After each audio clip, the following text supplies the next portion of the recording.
Welcome to video 5.7c, using markings on figures to name the quadrilateral. All right, so here's example 3. Use the markings on the figures to give the most descriptive name for each quadrilateral. Okay, so I personally think these problems are fun. I hope you do as well. All right, so we're definitely going to be using kind of our definitions, our properties, ways to prove things are quadrilaterals.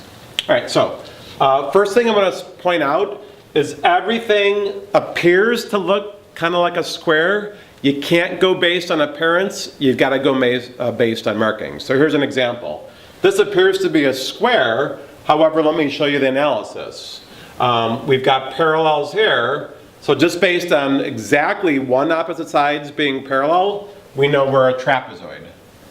So one pair of opposite sides parallel gets me to be a trapezoid. Then I've got the non-parallel sides congruent. Non-parallel sides congruent.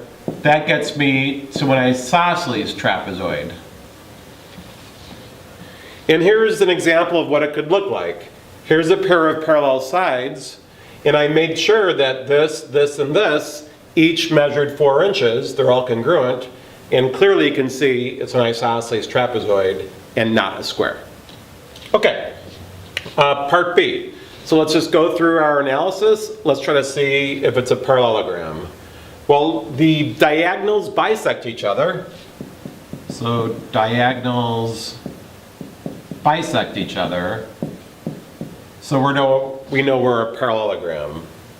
The diagonals are congruent. Double tick plus double tick is the same as double tick plus double tick.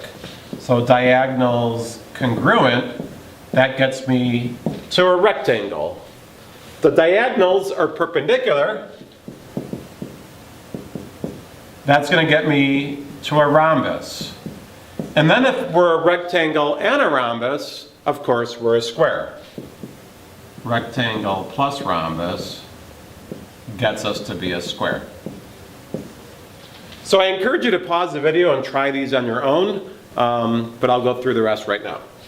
All right, over here, we've got one pair of opposite sides that are both parallel and congruent. That's a way to get a parallelogram.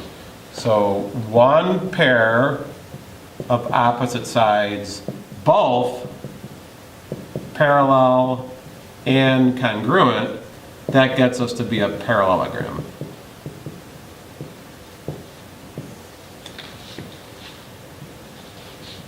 Okay, moving on to part D.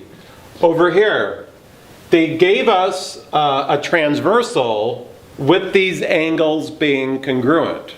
So I'm going to go back to the transversals lesson. I'm going to extend these lines here, extend these lines here.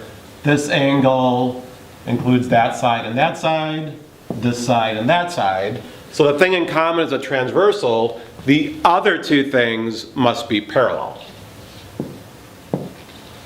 Okay, so now I've got one pair of opposite sides parallel, and again, the non-parallel sides congruent. That's just like over here, the isosceles trapezoid. So again, one pair of opposite sides parallel, that gets me to be a trapezoid.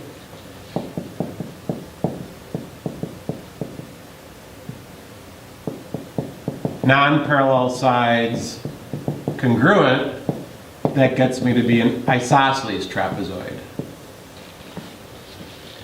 All right, over here, they just gave me numbers. You're congruent to you, and you're congruent to you.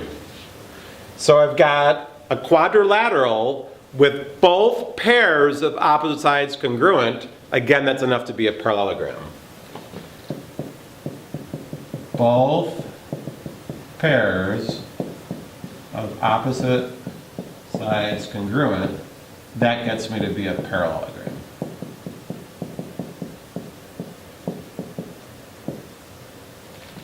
Okay, this last one. I've got one pair of opposite sides, both parallel and congruent. That's a parallelogram. One pair of opposite sides both parallel and congruent. That gets me to be a parallelogram. I wish that word wasn't so long. However, I've got more information. I've also got one right angle. So if I'm a parallelogram with one right angle, I'm also a rectangle. So with one right angle, that gets me to be a rectangle. So there you have it, how to use markings on diagrams to come up with the most descriptive name for quadrilaterals.